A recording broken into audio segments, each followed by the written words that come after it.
3:35. Just wanted to set this up a bit. So back in the fall, I think, when I newly became the chair of the ESSA committee for the State Board of Ed, I was talking to a number of people to try to better understand what the current accountability systems were and how we might change it, and sort of what the different ideas were of the different people involved. And I had a wonderful meeting with Scott to talk about sort of where the charter board was on this, and we got a little bit into the PMF, and Scott was very interested in having a dialogue with us, and we were anxious to have a dialogue with him, and we were trying to figure out how to make it kind of work right. And so what we did is we asked him to come over and give us kind of a short briefing on the PMF, which I believe is very much the basis for what we're looking at in terms of OSSI, and then have a lot of time to sort of, you know, kind of really dialogue and talk about why you have it and how it works and how you got there and everything else that we might want to ask. Okay, great. Well, thank you. Thanks everyone for being here. So the performance management framework is a common accountability tool that the Public Charter School Board uses to evaluate the schools. It was first launched in school year 2011-12 after about 3 years of work.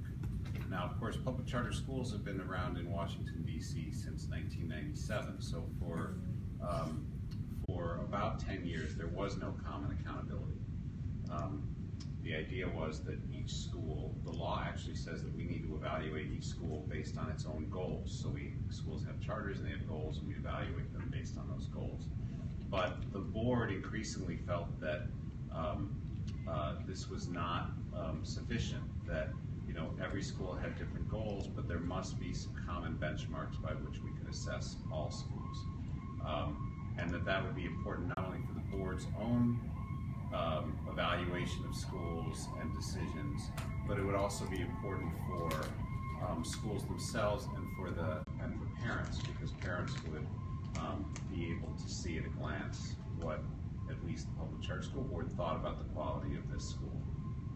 So we put a lot of work into this. This was before I arrived, and a lot of the work was done in intensive task forces with the schools themselves. So this was definitely something that was developed collaboratively with the schools.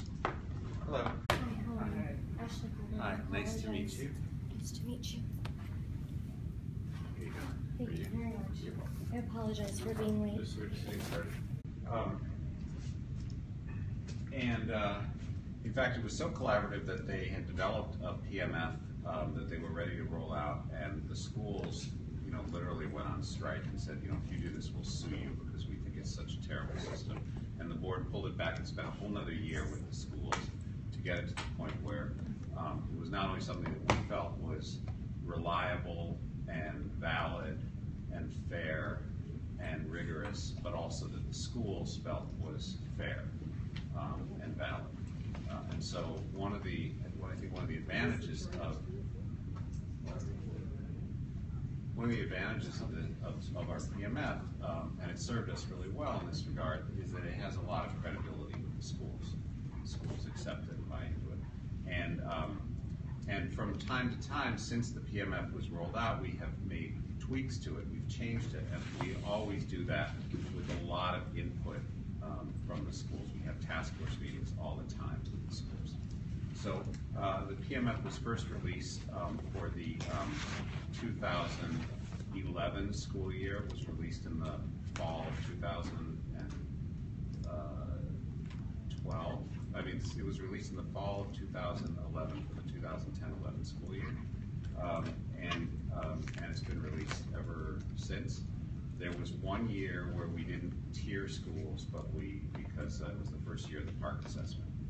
Under the PMF, we give every school a numerical score of between 0 and 100, and then to further simplify it for parents, we say any school that gets a score of higher than 65 is a Tier 1 school. Any school that gets a score between 35 and 65 is a Tier 2 school, and any school that's below a 35 is a Tier 3 school. And that's and so if schools want to use shorthand, they are a tier 1 or a tier 2 school, but you can also look at the score. So what I have passed out in your bag, in addition to an annual report of the board, is this big book, which goes through the detailed score calculation of every charter school. Of course, we don't print a lot of these. They cost about $60 each to print. So we also gave you a parent guide. Unfortunately, right now we're out of, we distribute tens of thousands of these. We're out of the English ones, so I brought a Spanish one for you. But that's the sort of thing that we distribute widely to parents around the city, and that simply tells the score and the tier ranking of the school along with other information, so that we want parents widely to know what the outcome of the schools are. They can, anybody can go on our website and see the detailed scores, but we wanted all of the state board members to have the full book with the detailed calculations. And so what I'd like to do just briefly is walk you through how we actually calculate the score and what decisions and choices we made in doing that. The first page of each school's report just provides background information, what grades they serve, who the principal is, the demographic background of the school, as well as we reserve space on each school's page for the school to describe itself, so that they have just a certain number of words where they can tell you about what's special or unique about their school. Then comes the calculations. So I'll try to explain this as simply as possible. The way the PMF works is it divides 100 points across 4 different categories. The first and most heavily weighted category is student growth, year-to-year individual student growth on the statewide assessment. The second category is absolute proficiency rates of students. The third category are what we call gateway measures, where typically we double down on the proficiency measures that we think matter most, which in the case of K through 8 schools are 3rd grade reading and 8th grade math. Because if you're not a good reader by 3rd grade, you can't access the future content. And if you're not proficient in math by 8th grade, you cannot access higher level math. And then the 4th category where we allocate points is what we call the school environment, which is attendance and re-enrollment rate for elementary and middle schools, as well as an assessment of the teaching quality in the early childhood, which I'll talk about in a second. So here you can see this is a school, Mary McLeod Bethune is an independent charter school that starts with pre-K 3 and goes through the 8th grade. So 35 out of 100 points are allocated to progress on the 2, and the math and the English exam. The state calculates something called median growth percentile, which calculates the rate at which students advance relative to their peers. The average school, the average student, the average school has a score of 50 across charters and DCPS, and so we're able to calculate what that is for each school. And the way we calculate points is through the use of floors and targets. So take a look at the first line here, growth on state assessment in English. So we know that the average school gets 50 points on that. What we said is there's a floor of 30 and a target and a ceiling of 70. So if you get a 50, you would be right in the middle of the floor and ceiling, so you'd get half of the points that were available to you. So in this case, the total number of points available for English is 17.5, which is half of 35 points. So if you had a score of 50, you'd get half of them. If you had a score of 30 or below, you'd get none of them, no points. If you had a score of 70 or above, you'd get all of the points. You wouldn't get more by going to 80. And in this case, the school has a score of 56, which means they get 11.5 out of 17.5 points, because they were 65% of the way between the floor and the ceiling. So there's a lot of judgment that goes into these floors and targets. So in this case, this school was a little bit above average for growth in English and a little bit below average for growth in math. And so in total, they earned 11.5 plus 8.7. They earned a little over 20 points out of a total of 35 possible. This is across all grade levels? All grade. Well, growth starts being calculated in the 4th grade, because they start giving the statewide assessment in 3rd grade, and you can measure growth from 3rd to 4th, 4th to 5th, 5th to 6th, up through 8th. So growth is 35 points. Then student achievement is 25 points. And we look at, these are for students in grades 3 through 8. We look for both part English and part math. And we give points for both students, the percentage of students scoring level 3 and up, and the percentage of students scoring level 4 and up.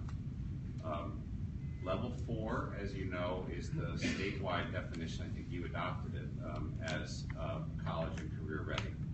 However, we felt that it was also important to give schools credit for achieving level 3 and up, because we saw examples of 2 identical schools where 20% of the students at each school were 4 and above.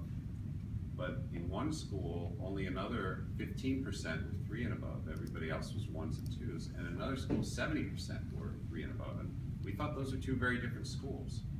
It's a big deal to get students out of the level 1 and 2 apart, because at level 3, it may not be the gold standard of college and career ready, but you are literate and numerate and able to function in a modern society, is our judgment.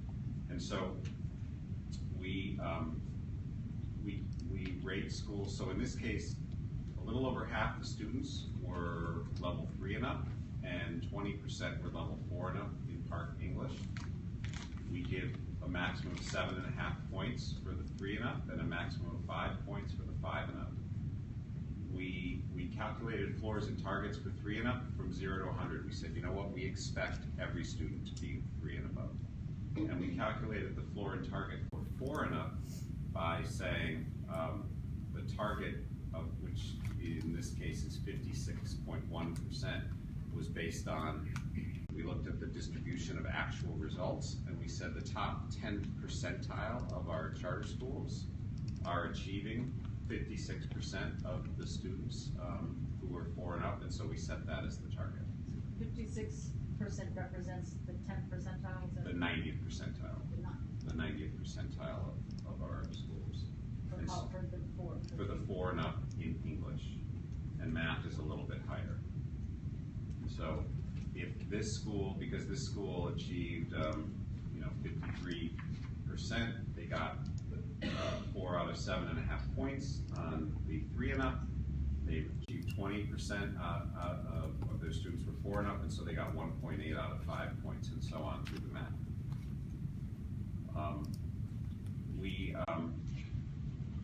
We did the same thing so Gateway, which is another 10 points, is, as I said, the 3rd grade English and the 8th grade math. We assigned 5 points to each of those. In this case, the floor is 0 and the target is the 90th percentile for charter school 3rd graders in English and for charter school 8th graders in math. And this school did very poor. This is 4 and up, and this school did very poorly in each of those, so they got almost no points in that example. And then the last is school environment. And school environment we measure through 3 things. The first is the in-seat attendance of the school, so the percentage of students who are in their seats, whether they have an excuse or not. And you can see the floor here is 85 and the target is 95. So they were just above the middle, so they got 5.9 out of 9 points. We also assigned 9 points for the re-enrollment rate of the school, and that's the percentage of students who come back to the school 1 year who attended there the previous year. And to us, re-enrollment is the most valid and non-gameable measure of student environment and student and family satisfaction. It's possible to measure student environment through surveys and through other things, but surveys, some people take surveys, some people don't. Some schools are better at getting people to rally around giving them all a good score, other schools don't bother. So we worry about surveys as being less reliable, but you can't game re-enrollment. The student was either re-enrolled at the school or they didn't. We try to be fair. We don't include in the count students who move out of state, for example. The student passes away, the student is incarcerated, they're not counted in this rate, but for students who remained in the District of Columbia, were eligible to re-enroll and did, then we count that. So this school again did a little better than average for re-enrollment for charter schools. And then we wrestled for years about how to deal with early childhood because it's just not reliable to test a 3-year-old. Some people would say it's not appropriate or even ethical to test a 3-year-old. But to base a school's score, and the score has really high stakes for these schools, we did not feel comfortable doing. And so for the 3- and 4-year-old classrooms, we use the class assessment, which OSSI pays for, and which involves trained experts going and observing the classrooms of every single school and giving them an assessment on 3 measures: emotional support, classroom organization, and instructional support. And so all those add up together, and so in this case, this school had a PMF score of 51.9, which makes them a mid-tier 2 school. So this is an average, middling sort of school by our measures. I also want to point out there's some other things that the school wanted to share. These are the test results for their pre-K students and the test results for their K-2 students. And we refer to these measures as display only, in the sense that we share this information, we publish it, you can see it, but it is not used in the calculation of the school's score. And we think there's a lot of power in that. There's a lot of things parents want to know, a lot of things you want to learn about schools, but we don't believe it's appropriate to include everything in the single score. Any questions before I go on to how we do high school? Because it's just a little bit different. Yes? The second question, you said that you did not count the score, but we did re-enter because of that. Right. So how do you gather that data when August comes around, they come back to school? How do you know they didn't come back to school because they either left the area, or how do you collect that data? So if they are no longer in OSSI's database of students anywhere in the public school system, then we know that they left. So in our world, moving out of state could also include going to a private or parochial school. Do you, 2 questions. One on the re-enrollment. So if somebody leaves early in the year, when do they count as not having re-enrolled? They would hit the school's re-enrollment rate the next year because they were, and we looked at from the October count to the October count. So if you start and you go at least past October, but then you left mid-year, you would count as a loss to a non-re-enrolled student? Yes, and if you were expelled, you would count as a loss. So this is a small way of discouraging expulsions. And my other question is just with the class observations, do you have a sense, and I assume it would be just sort of a gut sense, not a research-based sense, of whether what the observers find in terms of the quality of the school sort of matches up to, wow, these kids enter low and by the time they get to kindergarten seem to learn a lot, or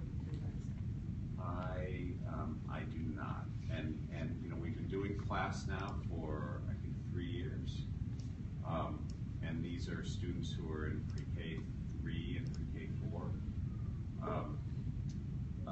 and in a couple more years we'll start getting their 3rd grade assessments, and we can start actually doing correlations of if you were in, wouldn't it?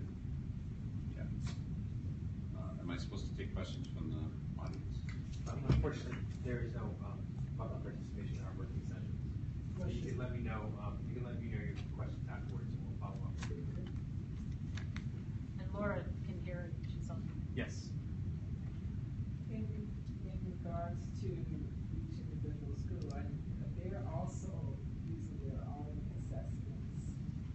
each school uses their own assessments. Do you find that the schools are, LGAs are communicating with each other, and have you gotten to see which assessments are working for them?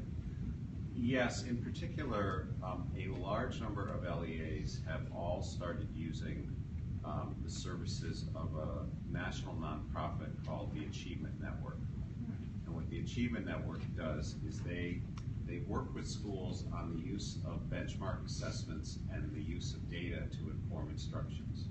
So the Achievement Network has a series of benchmark assessments, maybe 3 a year, where they have assessments that are reliably geared to, they're predictive of success on the Parker test.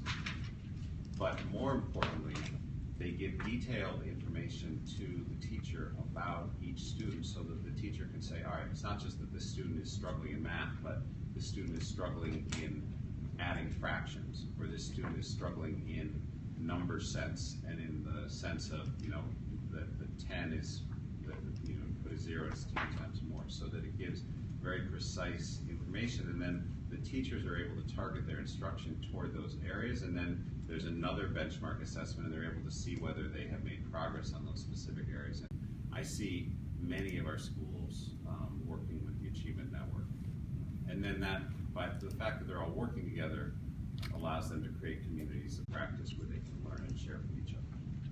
I think Laura has a question.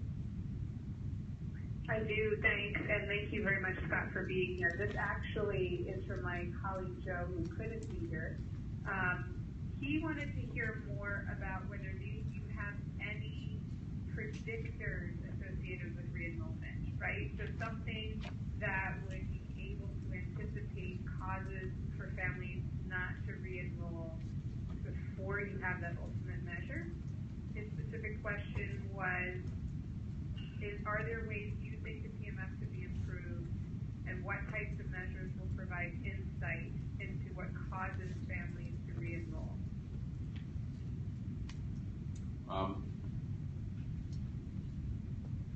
What we have found with re-enrollment, we do correlation studies with poverty across all of our measures, and we find some of them are not correlated at all.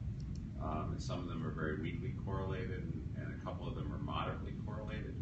And re-enrollment rate, as I recall, is weakly correlated with poverty. It's not strongly correlated. What we find is that in our less successful schools, so schools that are not as well run, schools that don't achieve as good results, they will have lower re-enrollment rates, and they will blame it on the fact that their families are more mobile. This family had to move from this house to that house, and now they live far away and they don't come back.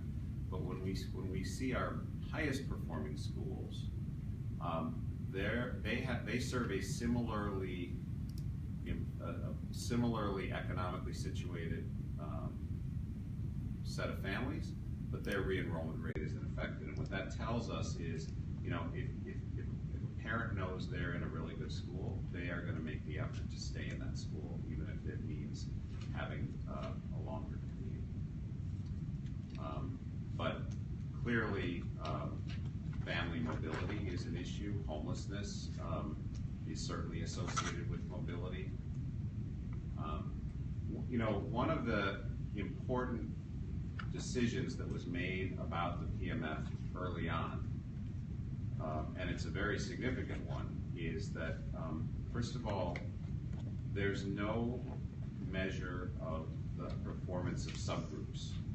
So we don't look at, how did this school do with poor children, and you get a certain number of points for that, and how did this school do with African Americans, and you get points for that. We lump everybody together.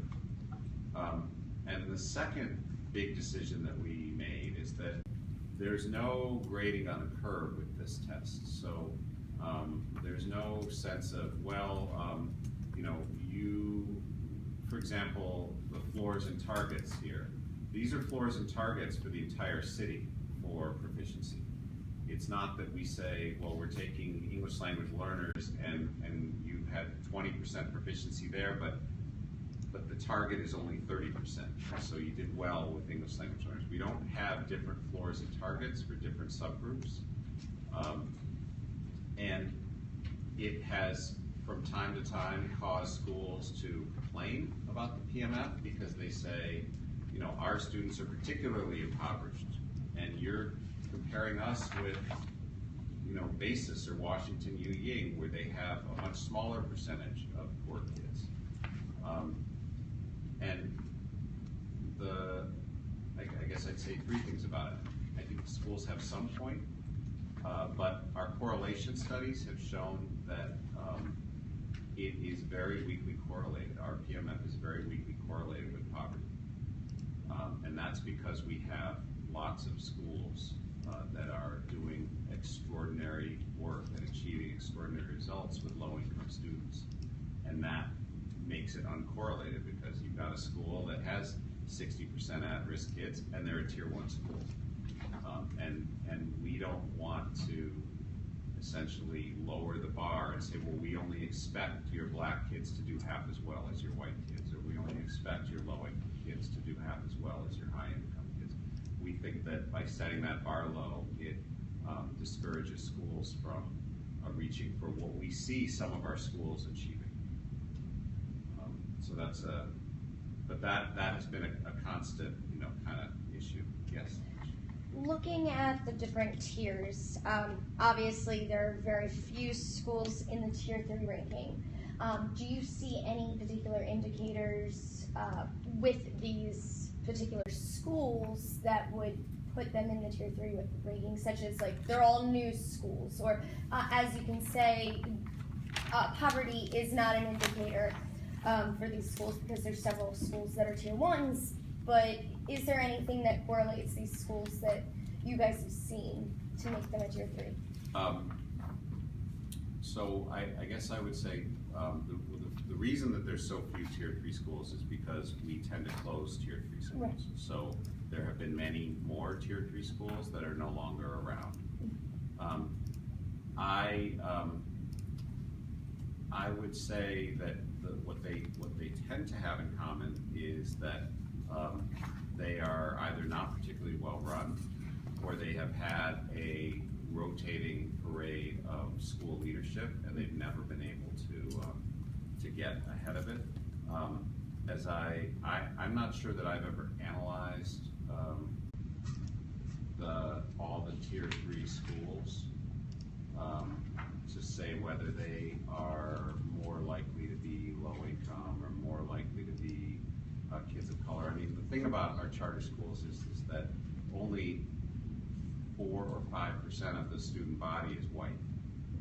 So our schools are almost all, you know, mostly kids of color.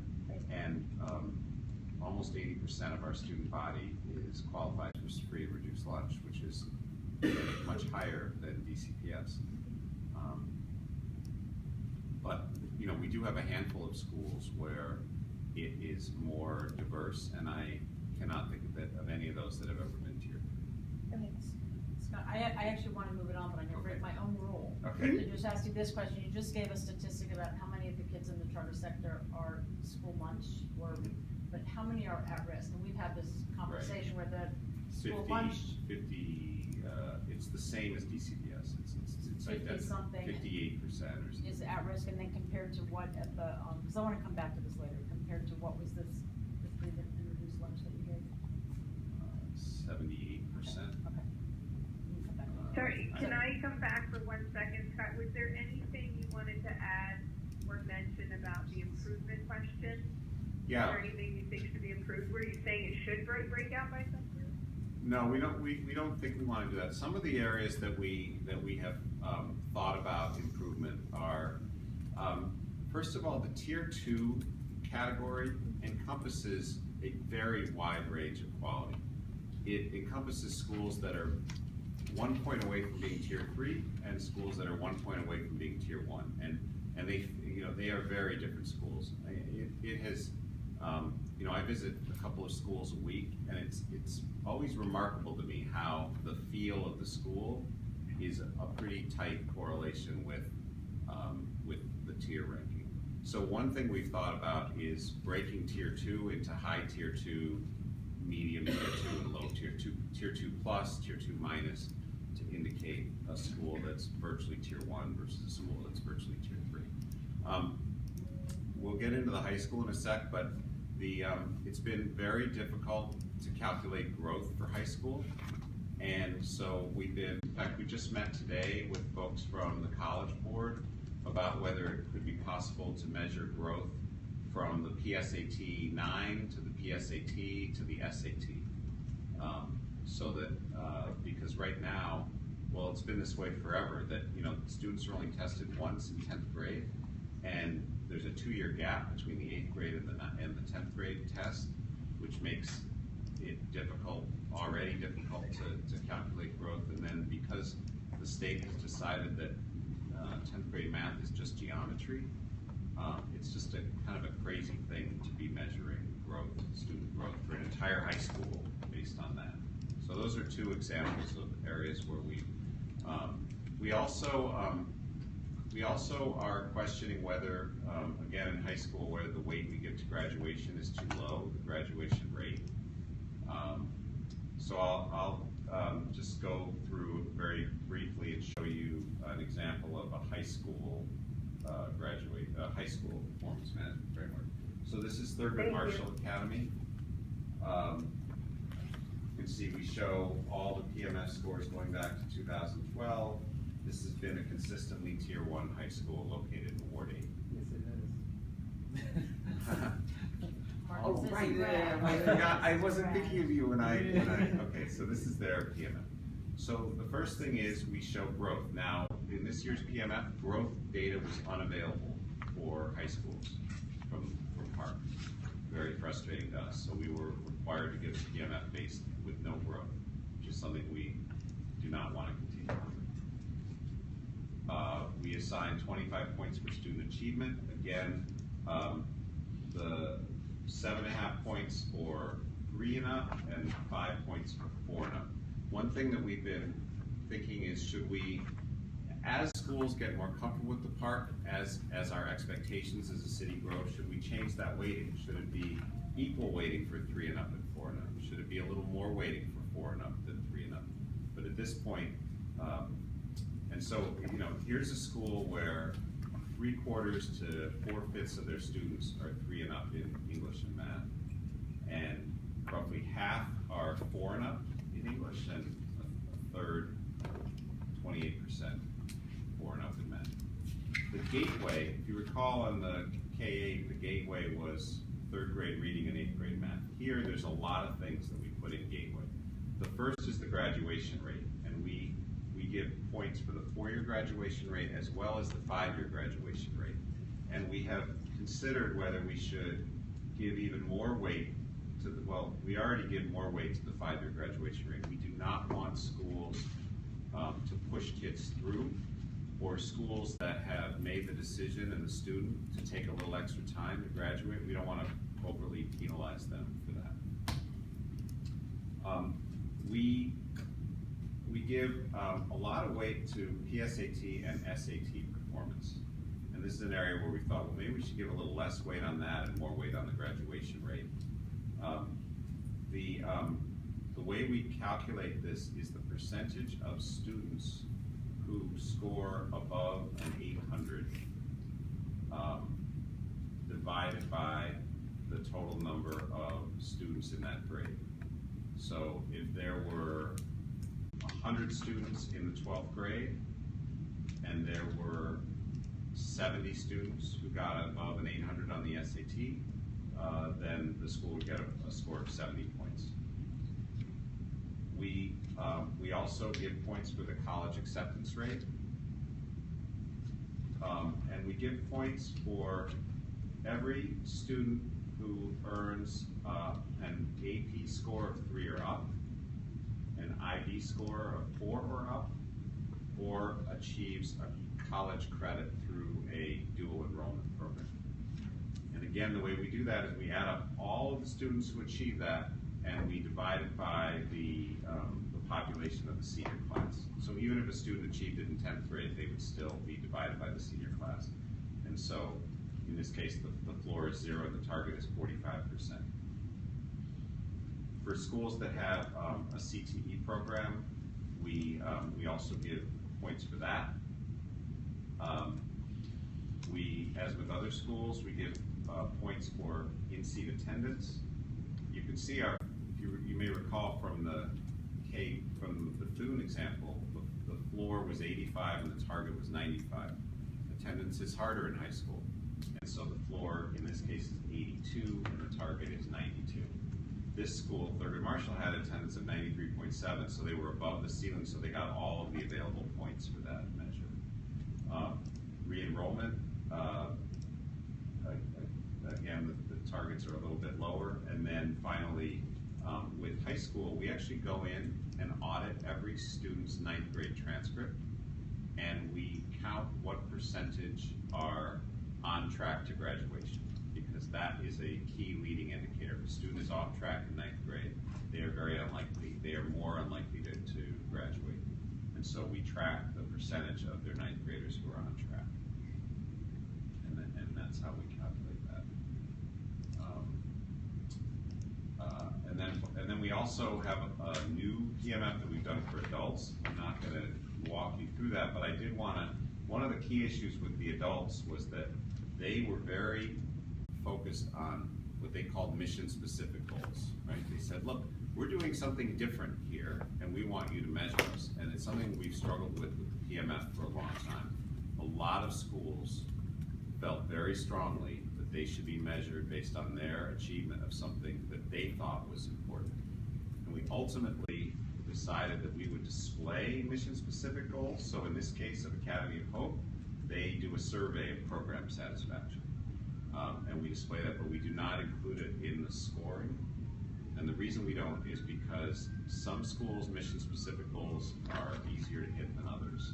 And we could not find a way to, for example, we have bilingual schools where they have a mission-specific goal, at Yu Ying that, their students are going to be speaking Chinese. And we couldn't find a way to compare that mission-specific goal with the mission-specific goal that, 80% of their parents will be satisfied with the school.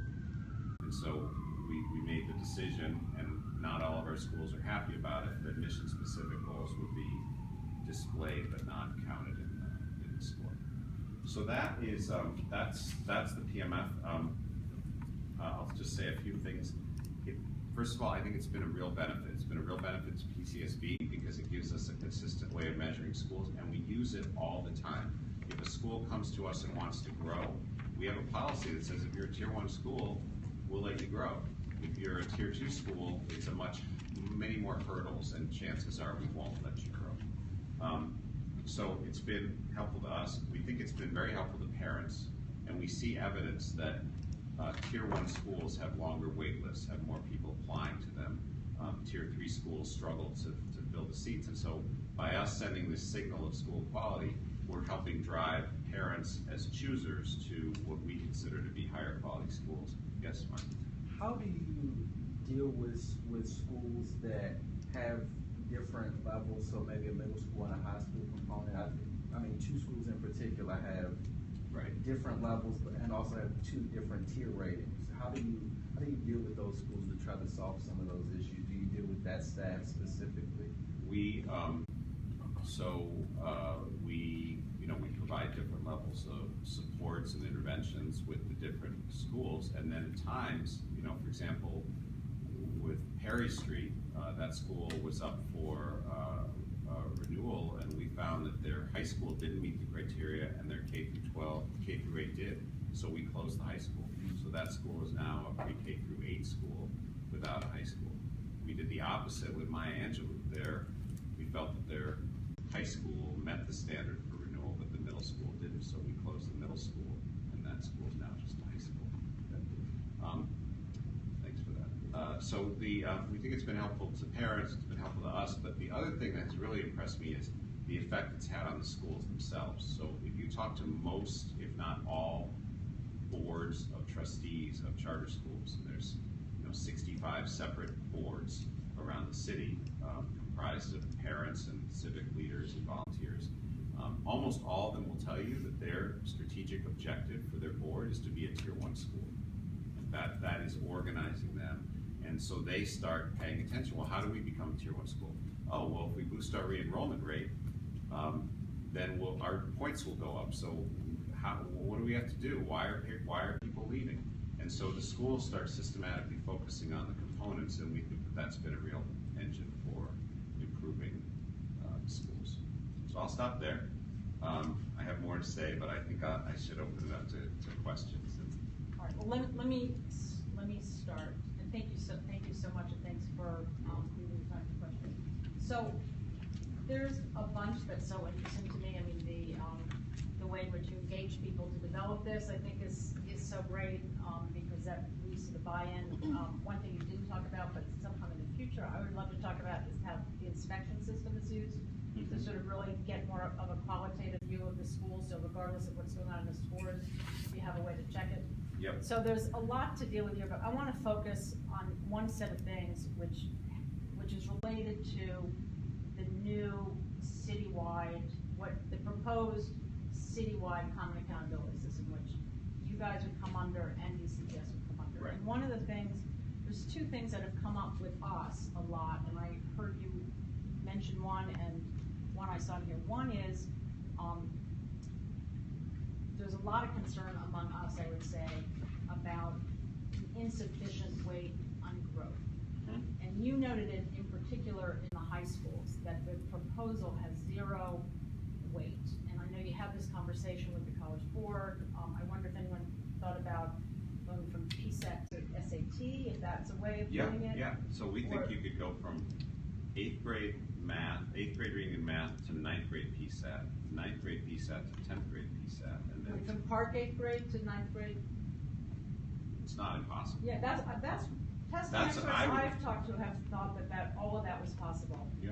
So is that something that you're trying to push Yes, with OSSE? we are. Okay, well, I think you would count us as Okay. strong allies on that. Okay. I think pretty much across the board if we could figure out how to do that. And then I'm just going to say one other thing on growth, and then open it up to others, is, so that's the high school, the elementary middle level. If I'm reading it right, you're a little weighted towards growth, but really if you count the gateways, which really is achievement, it's about even. Yeah. Which is fair. exactly what OSSE is proposing in this proposal.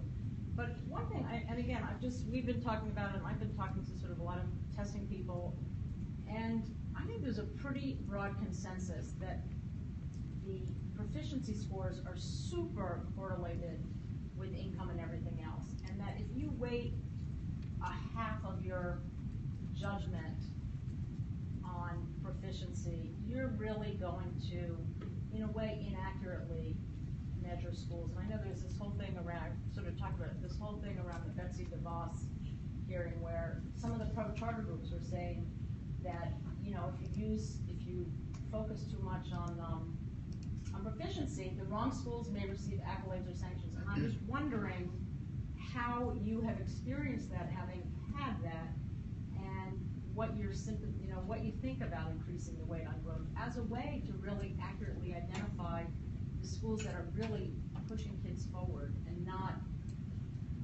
kind of penalizing them for having enrolled a lower scoring population.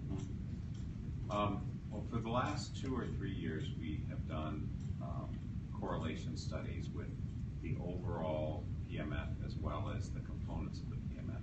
And there's no doubt that the achievement scores, there's higher correlation. It's not, but it's not, it's moderate. And we've done some things, actually I should have mentioned this, we've done some things to lower the correlation. So for example, the gateway measures for 3rd grade reading and 8th grade math require, the only students we count in those measures are students who've been at the school for at least 2 years. So the idea is, and that we've found that lowers the correlation because it's allowed for the school to have their effect with the student. And schools that are good have a higher, higher impact. So there's no perfect in these accountability measures, and whatever benefit we think would come from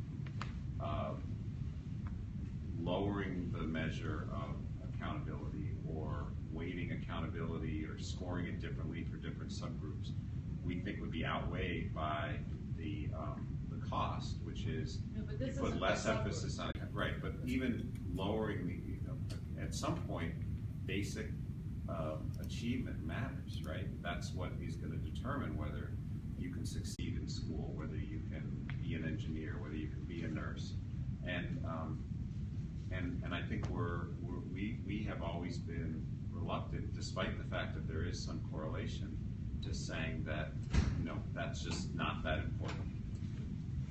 So I'm going to turn it over. The one thing I just want to say is I think it's certainly true that we want everybody to be proficient. That desire doesn't mean having a judgment that judges schools unequally makes sense. That's all I want to say. Both things can be true. So with that, Okay.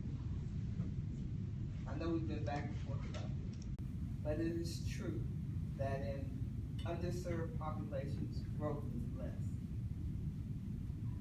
Yes, that's true. That in underserved populations, in schools that have large underserved populations, growth is less. And it's not about, to me, the purpose of ESSA is to bring these schools up, to bring the performance of the staff and the students up, to give them the education they need because they're not getting it. So these schools need supports and structure that having a low rating will afford them through Title I money and other forms of intervention. So I think we're doing a disservice the way you're looking at growth. Having a school have a low rating, they're not going to close the school, they're going to intervene and help with the population. So we have to look at that part. I absolutely, we need to make very clear where Right. we have low proficiency. Absolutely, make sure resources go. The question is, do you call it a poor school? But I think that's It is also, you're absolutely right. Poor students have, I mean, if I said citywide, a poor quality the school, median yeah. growth percentile is 50. The median growth percentile for low-income students is 48. So even that has some bias to it, sad to say. Hey, Scott, Yeah. You said you guys adopted this framework when 12-13? 11, 12. 11, The 12. first results were 2011. Okay. How many charters have been closed since then? 20, and there's currently 118. 20 campuses. Not all for academic performance. We closed some for fiscal mismanagement. Yep, I remember that. I would say you mentioned we do have a sort of an inspection. We go in and visit. We call it our qualitative site reviews, and we visit schools with trained experts and assess the quality of the learning environment, the classroom, and the district. And we share that with the schools. There are many things that we evaluate schools on where we publish the information, but we don't include it in the score. Another example is discipline. The equity reports, we put a lot of emphasis on schools reducing suspensions and expulsions. We publish that data. The data is published in the school equity reports. We publish it to the city council. We bring school boards in before us when they have very high discipline rates. But we made the decision not to include it in the PMF because we really want the PMF to be focused on the academic outcomes of the school. So there's lots of things we could have included, but it's been a priority to keep it focused. So you just said, one thing you said was very profound. When you walk into a school room, you can feel the environment and you know basically how that school is performing. And that's environment. That's something that is really important. And if you walk into in the other side of the city, if you walk into the school, there's a whole different view. And I would advise that maybe I know schools on west of the river, but I think maybe we need to come to some schools. I mean, there's a great improvement over when I threw up my hands and walk out of CPS, but it's a whole, I mean, there are some great schools east of the river, but, you know, you can just feel the lack. I think to that point, you know, I went to Thurgood Marshall Academy, you know, one of the best performing schools in the city, and environment, you know, does matter. I mean, when you walk into the school, not having metal detectors, having somebody greet you at the door, having a clean hallway, clean classrooms, right? Those things do matter. I think for students' propensity and motivation to learn, but also for their desire to want to come back, and for parents to want to come back, right? And so I think we do have to look at how school environment plays a role, because I know, you know, from my experience, it did make a difference, right? Having someone, you know, greet me in the morning, having someone in the building who cared about what was going on at home or how I was doing, you know, those things, you know, manifest academic excellence. Yes. Yeah. I had a question in regards to the tiers. Obviously, you know, we have this one bar that we're measuring all schools against. And obviously, if a school's a tier 3 school, they will be given certain ways to make improvements. Are we doing anything, or is the charter board doing anything to make improvements for individual schools across years? So, for instance, like a tier 2 schools, so they don't become stagnant and they're just stuck in that tier 2 zone, or that, yeah, we're tier 2, we're okay, but what are we doing to challenge ourselves to become better and make improvements? Yes. We have struggled with the question of supports, right? We often are asked, well, what are you doing to support schools that are struggling? What are you doing to help schools get better?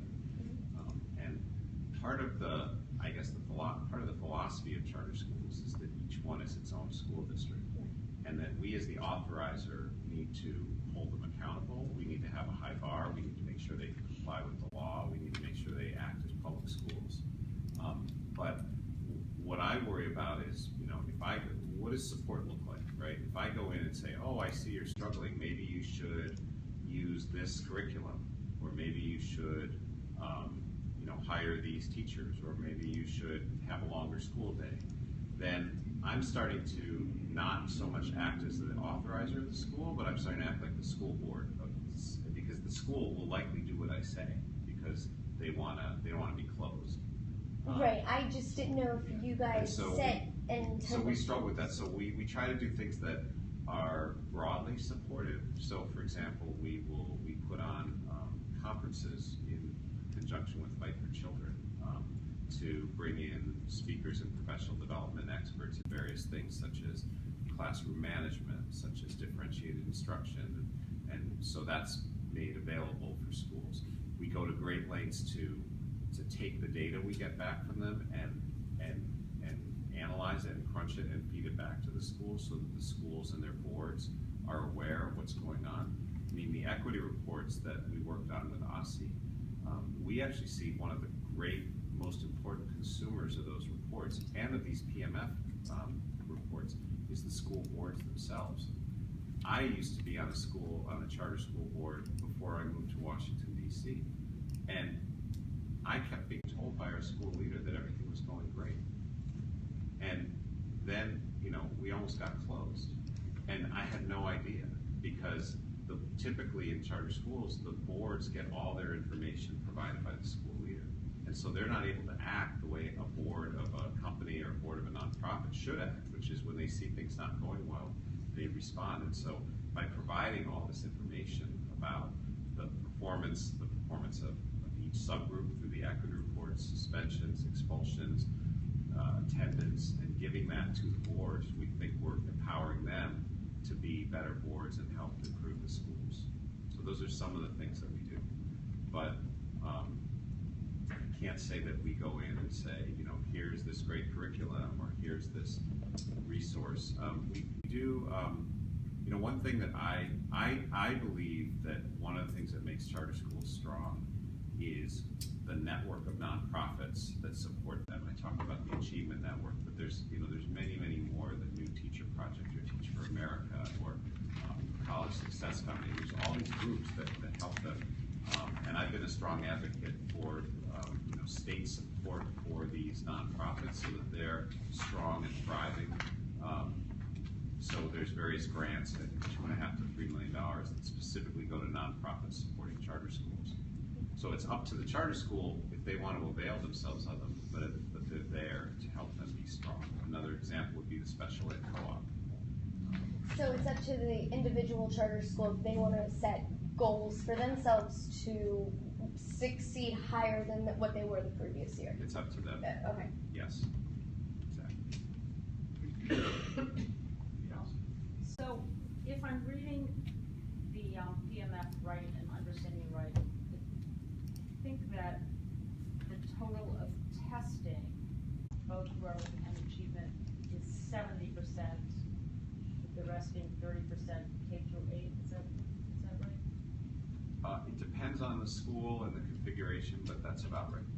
So the proposal from OSSE to go up to 80% pushes that up to 80%. Ours used to be 80%, but then we brought class scores into it, lowered it to 70. If you had a school that didn't have preschool, it would probably be 80%. You need to, we could look at some schools that do that. You know, and I should say about common accountability. So we love our PMF. We think it's the greatest thing. Maybe a little biased, but we also recognize that it's a real disadvantage that there can't be a single measure that allows you to compare charter schools with DCPS schools. That's a real loss to the city, and it's not, we think, ideal for parents. So, you know, if the city came out with an accountability system that we felt had a lot of the hallmarks that we like about the PMF, that it is academically focused, it's not gameable, it's rigorous, it sets a high bar, then, you know, what we've said is, you know, we could see phasing out the PMF so that, and really using this statewide system to do our work, because we recognize the value of something statewide.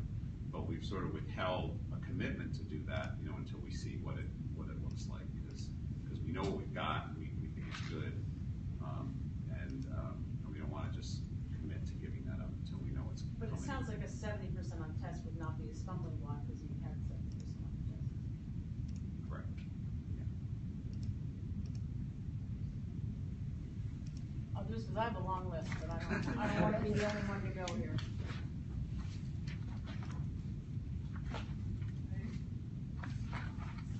So I want to go back on the growth and the proficiency. And while the points that you make that the growth is less among lower income schools, it's way less. Less correlated than It's proficiency. much less correlated than proficiency. So whereas they might differ like this on the MGP, it would differ like that. So I want to just get to this question that we've talked about a lot, which is, given this formula, what is the likelihood, the problem with, what's the likelihood, I guess, of schools being misidentified as low quality because their proficiency levels are low, even if they have high growth?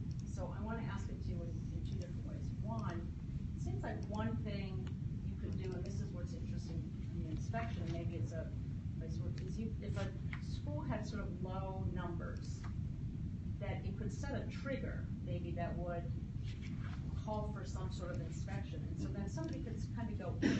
It would be more qualitative, but maybe using some of the stuff you have to sort of go in and be able to see that, yeah, the scores are low, but actually they're really, we can see the scores are going up very quickly. And when we go in there, we talk to people, we can see that despite the low proficiency levels, this is a school on the go, and definitely not one that we would want to give a low rating to.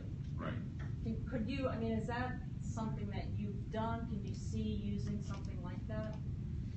Well, yes, and we already, in a sense, do. If a school is tier 3, we immediately do an inspection of the school. We call it a QSR, it stands for Qualitative Site Review.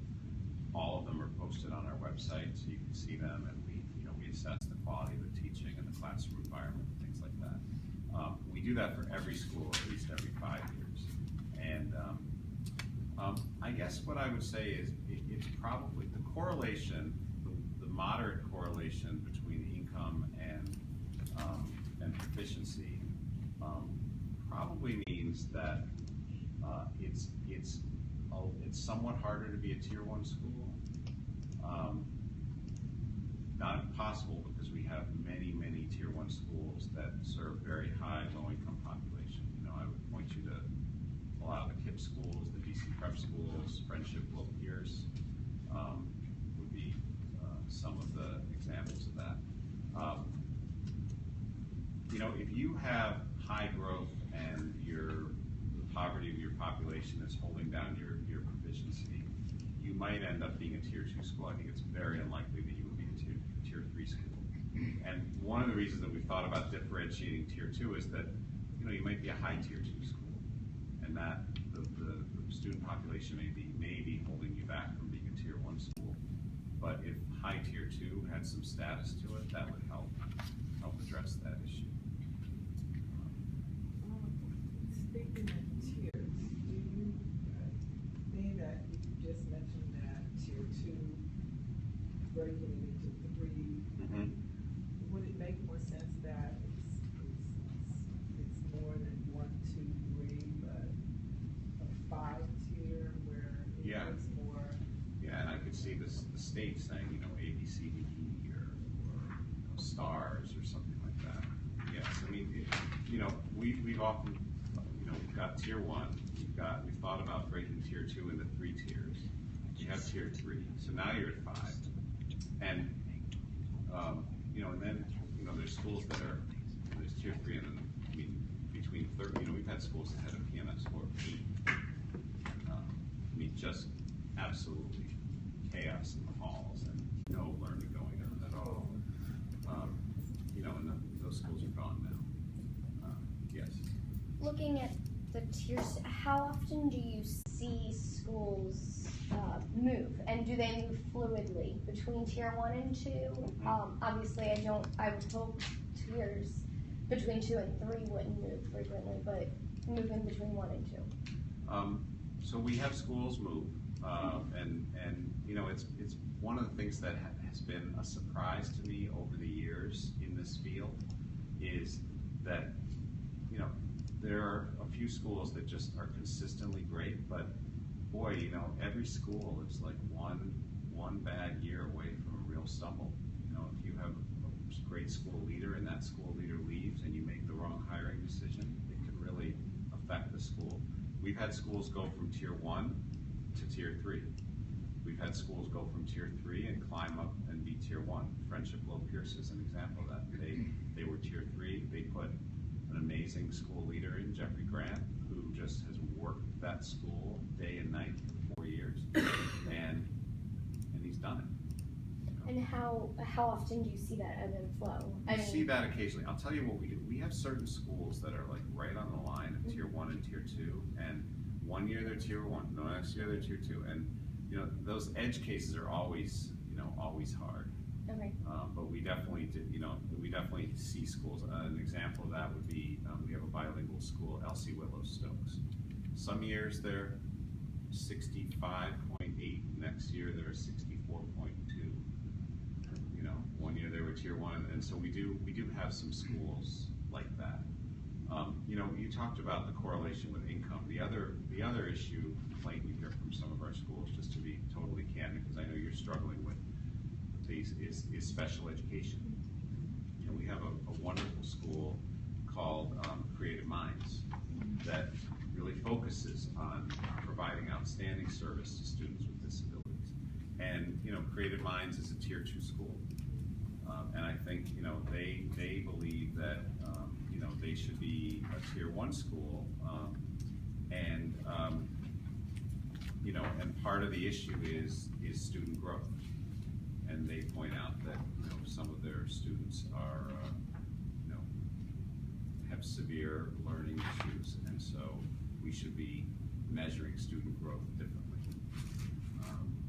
On the other hand, Creative Minds has, you know, a lot of affluent kids who do well on the proficiency, so that's helped them as well. So it kind of all balances out. But they feel that our PMF should take more account of the special education, because we always show the special education percentage on the front page of each school's PMF report. You know, they're at 29.5%. That's very high.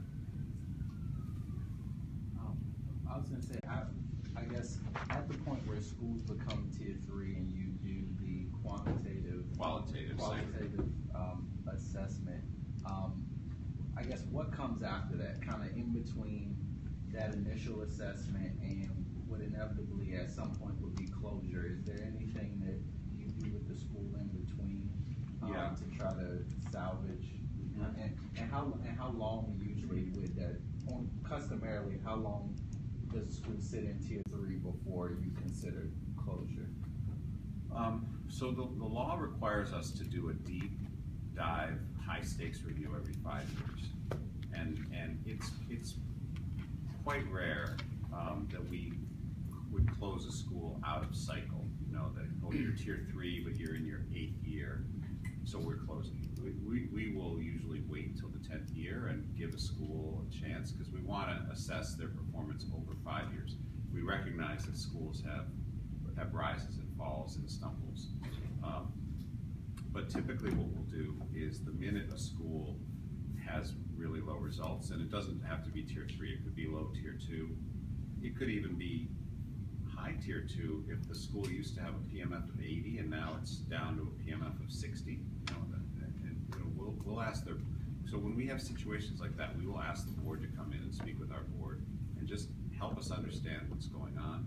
Impress on their board that we're paying attention, that we notice that, you know, if the results are very low, it could be, you know, it could result in consequences for the school, including closure. So what we try to do is, as far in advance as possible, make sure that the school and the board know that if performance continues like this, or performance continues to decline, it could result in the school not being yes. With the PMF, I noticed all of the information gathered is hard data that you can easily get from the school. Do you guys gather any subjective data from the parents or the students? No, okay. We don't, and we don't for several reasons. One is we don't trust it. You know, I take my car into a service shop where it's a Lexus shop, and every time I leave a service shop, I get a call from Lexus National asking me to rate the service. The dealer knows this, and so they give me this piece of paper when I leave the dealer, and it says, you're going to get a call from our national office, and they're going to ask you how satisfied. The only acceptable answer is, you know, a 10 out of 10. Anything less, you know, see our service manager. And so, like, there's just ways of you know, affecting scores. So that's one reason that we don't do it. A second reason that we don't do it is that a lot of times parent satisfaction surveys are used by schools formatively. So they do it because they want to hear what they have to say. And I'm always wary of taking surveys, taking tools that are used formatively and suddenly putting high stakes on them, because I think it takes away the value of it, because it distorts the outcomes. And then the third is that, you know, our schools are very, you know, charter schools are, one of the reasons they were created was to be free of government regulation, free of government burdens, free of, you know, as much oversight as possible. And so I'm always wary about, you know, a new requirement, a new thing that they have to do, because every time you put something on them, they have to take away from something. So the time or the money that they spend to do that is going to be time or money that, you know, they're not spending on something else, hopefully academic. So that's why we steered away from it. Scott,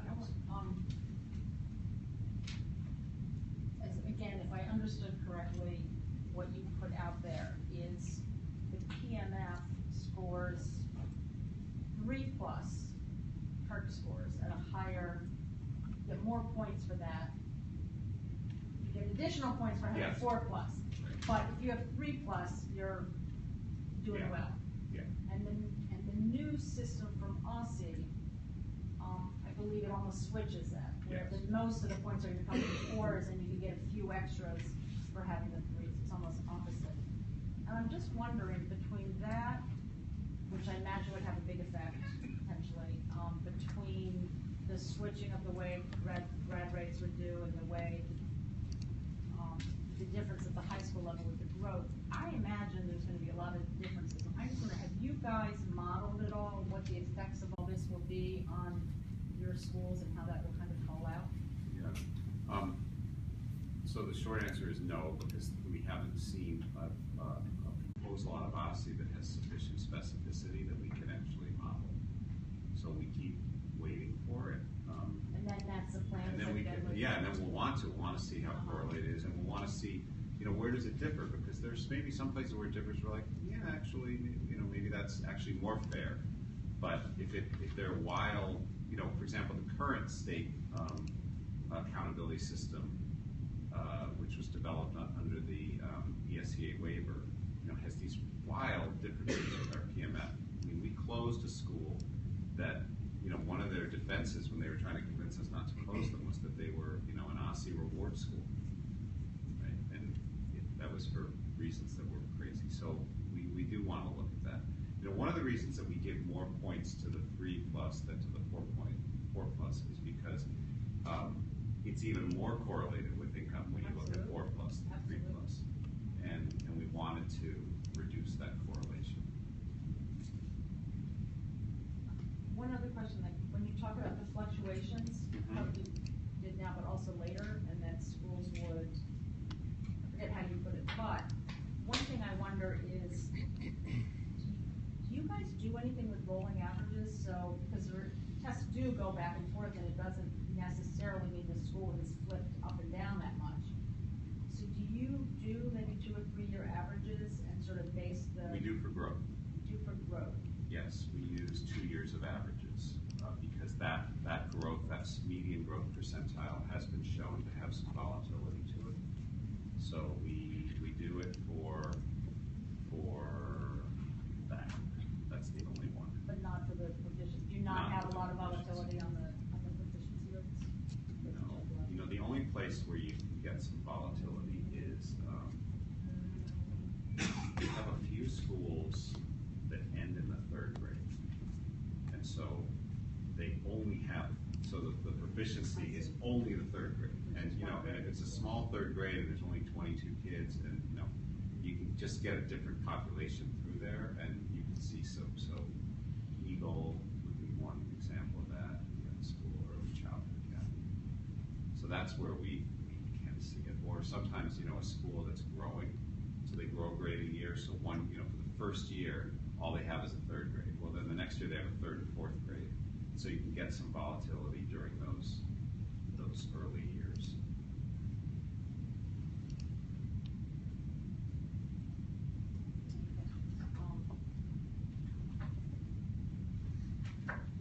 All right, I'll go with one more, and then Okay. maybe we can all get out earlier. One of the issues that's come up in our group a lot, and Laura has raised it among others, which we've sort of talked about, which is the difference in score rates depending on all kinds of demographic issues, and how do you sort of account for that and make sure that you're comparing schools that deserve to be compared to each Right. other, and you're recognizing real growth and not just kind of moving populations around.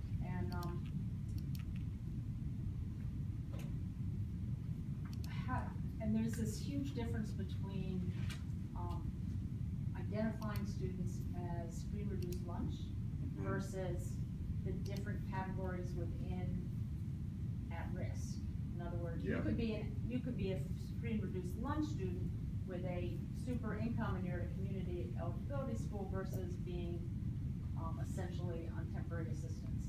Yes. And schools vary a lot in what group of students fall under. Yes. Or homeless. Or homeless, right, who fall under the free and reduced lunch category. And I'm interested, I see that you guys report your scores out both as free and reduced lunch, I think, under economic disadvantage, if I'm reading right, and also as at risk. Yes. So, meaning you actually have the data on which category students are in if they're in at risk. In other words, either they're on SNAP, sorry to be so technical. We should, yeah. I'm trying to remember whether OSSI simply tells us that they are at So risk, OSSI does the or whether they give us the underlying data, and I don't know the answer to that. And then, but so one thing is, it is possible to look at your schools in a month to really see, even The at data's risk there. contains a pretty broad group of students, but you Yes. can look at it much differently. Yes, data is there, and I don't know whether we have it or whether we get it from OSSI. But One thing we've suggested to OSSI is that they should report out the scores in these more disaggregated ways, so that you could see on a school-by-school basis, you know, if you were interested, or, you know, that it's a school that's doing really well with students in different income categories. yeah, And that's part of what OSSI is trying to get to with its sub-scores, with its using free but the only income, I guess they have free lunch, reduced lunch, and then TANF or SNAP. Yeah. I mean, those are three very different categories. I agree. You know, one thing that we sometimes struggle with when we start going into those categories is that a lot of times, for privacy reasons, we don't show scores where there's fewer than 10 students in the group. And so I think you see that a lot in the equity reports. You know, there's a lot of like, and it's less than 10, and it's less than 10. So there may be a few schools, you know, where there's a lot of homeless kids, for example, and you might get that. But you know, if you had a school that was K through 5, you're not counting all the homeless kids. You're only counting the tested homeless kids for the results. So that's only 3rd graders, 4th graders, and 5th graders. So it would be, I wonder for the categories you want, how many schools would you actually be able to see the data for? Good point.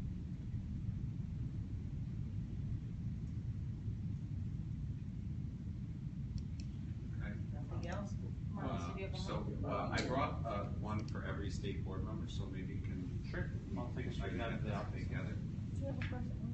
No, yeah, I was just gonna ask, and I know you serve, our charter schools serve a pretty diverse population, but a majority minority or minority majority.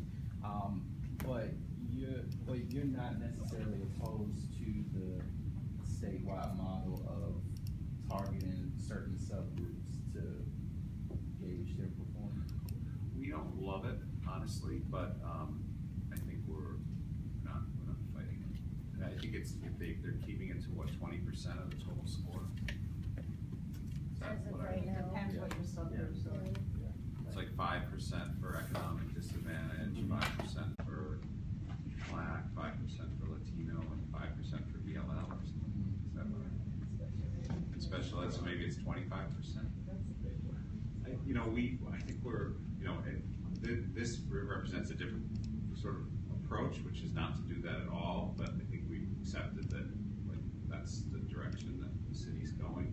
So what we are waiting to see is, okay, let's actually get the exact formula, and then let's model it, and let's look at how our schools would have done under that versus under this, and see if it's, you know, wildly different, or see if it, you know, systematically advantages or disadvantages schools in, you know, in ways that would be uncomfortable, and then, you know, we want to flag that, but we haven't been able to model it.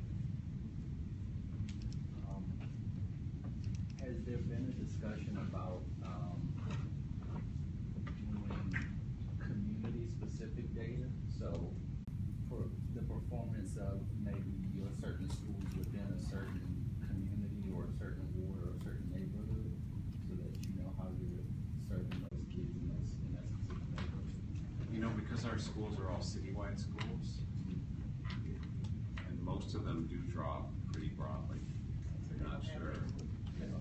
So I was gonna ask, that's a good question, even though you talk about every half neighborhood, schools, what's the percentage, you know, the percentage of children that may live at a 10th or the March? Can you find that it's a very high percentage of children are coming from Ward 8? And that's, so it's kind of like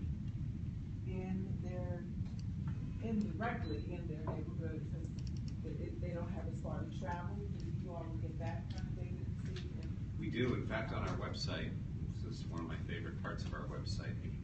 We publish. If you go to evaluating the schools on our website, then scroll down. We have maps of for every school. So if you click on the school, it's a map of the city, and then there's a blue dot. There's a blue dot where the school is, and then the location, the residence of every student is an orange dot. And you can see where they are, and you can see, there are some schools that really are neighborhood schools. I mean, almost all the kids who cluster around, but then there's other schools where it's just, all over the place. Yeah. And we've done some calculations of what percent live within a mile, what percent live within 2 miles, and I think it's, if I recall the number, 60% of the students of a typical charter school live within 2 miles of the school, and I think 40% live within a mile. Because one of the things that came to mind was, I could see where the children would probably come from all the wards if you're looking for a specific thing, like you're looking for a school that teaches management. So I could see that being a school where parents would come from all over for that, if that's what their goal is. So it depends on the school. Have you all looked at comparison like that? The schools where the children are coming from all over, from all the wards, is it specific to the fact that their goal may be, it's a Spanish immersion school? Yes. Or French? Yes. Okay. So some schools do have more of a citywide. We certainly see high schools draw more broadly than elementary schools. We see the bilinguals drawing more broadly. These are the maps, and Do the tier 1 schools naturally draw more broadly as well?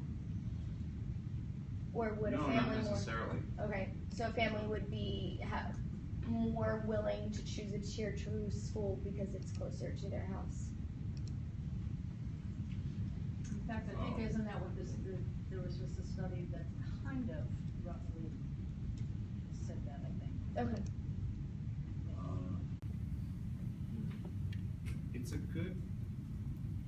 These are really good questions, and we should do a study of what are the characteristics of tier 1 schools and how are they different in terms of all these things. So it's this is taking forever to download. This is very slow CNET here, but when I look at our tier 1 schools, so Basis draws from all over. Right. Cedar Tree draws largely, it's largely a Walker population in Ward 8. Center City Brightwood is very much of a neighborhood, Brightwood and Petworth, and Shaw is more of a commuter school, so families from all over drop their kids off, maybe on their way to work. DC Bilingual is all over. DC Prep Benning is largely concentrated in Ward 7, but DC Prep Edgewood is all over the city. So I'm not sure that there's a DC Scholars is mostly Ward 7. Yeah, so it's a mix. Interesting. One more thing while you're warming up there is you sort of talked a little bit about that you are interested in being part of a statewide common accountability system, but it didn't sound like that was on the board for next year. Am I right that this is sort of something you're working your way into, not something in no Certainly case, not next year. regardless of what this current framework ends up as, even if you were super happy with it, it's not going to be something that would be used for, well, not just, nobody will use it next year, but not for the 18-19 year. So, we use our PMF for different things. We use it for internal decisions. We use it for high stakes accountability, and we also use it to inform parents, right? And I think the first step, if we were going to move toward a statewide accountability system, is we keep it for the internal, but we wouldn't print tens of thousands of our parent guides and pass them out. We wouldn't feature on our website our tier 1 schools. We'd feature the state 5 5-star schools or A schools or whatever they end up coming up with. So it would be a gradual phase out where first we downplay the public version of it, so that people were really focusing on that quality, and then over time, we phase it out for accountability. The other thing we really want to see is this, as I mentioned at the outset, creating this is really an inclusive process with the schools. And we want to live through a couple of years with OSSI to see, and the state board to see, is it an inclusive process with the state accountability system? Or does it feel more like a high-handed thing where they just do it and the schools didn't really have a voice? Because the schools have a lot of voice in the PMF. And it's important that, and the model I think of is the common lottery. You have My School DC, and there's a board, there's charter schools sit on it, DCPS sits on it. They don't make a decision without the schools really Are having the to say. schools just the LEA leaders, or it's also the families in the schools? How does that play out? At My School DC. Well, all those inclusive. Yeah, so I would say it's principally the LEA leaders. We have an advisory council called the PALC, Parent and Alumni Leadership Council, and we also will run changes to the PMF by them. They don't have the same level of sophistication, but often they will have points that make a lot of sense. Well, we're not going to get these maps up. I'm sorry. All right. Well, I just want to say it's 5:02. Okay. Well, right on schedule. And let me just on behalf of Thank you for everybody, your thank you time. so much. We have a 6 o'clock meeting. Karen and I are on the cross-sector task force. So. Thanks so much for coming. And, Oh, my and pleasure. briefing, Thank and you for thanks inviting me. for these new Bibles. Yeah. We'll have a common. Yeah. common place. Something else Nice to to see you. read. Congratulations to you too for being elected to the state board. Great. Well, I hope it was helpful. You Yeah. need to adjourn. Yeah, okay. Okay. Make a motion to adjourn this meeting. So- Second? All right. All in favor?